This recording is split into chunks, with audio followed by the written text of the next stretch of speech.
સમાચાર સુરતથી પ્રાપ્ત થઈ રહ્યા છે, જ્યાં પ્રદૂષણ ફેલાવતા એકમો સામે કાર્યવાહી શરૂ કરાઈ છે।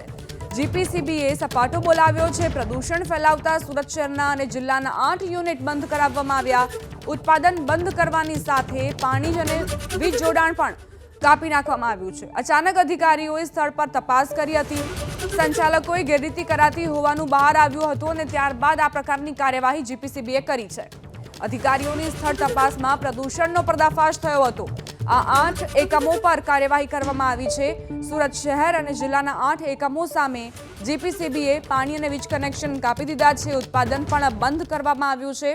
આ યુનિટોમાં પ્રદૂષણ ફેલાવતા હતા એકમો અને તેમની સામે લાલાંક કરી છે। જીપીસીબીએ સપાટો બોલાવ્યો છે અને આ પ્રકારની કાર્યવાહીની જરૂર એટલા માટે પણ છે કારણ કે અનેક યુનિટો બેફામ બની રહ્યા છે અને આ જ પ્રમાણે શહેરી વિસ્તારો હોય કે ગ્રામ્ય વિસ્તારો ત્યાં પ્રદૂષણ ફેલાવી રહ્યા છે, હવા પાણીને દૂષિત કરી રહ્યા છે।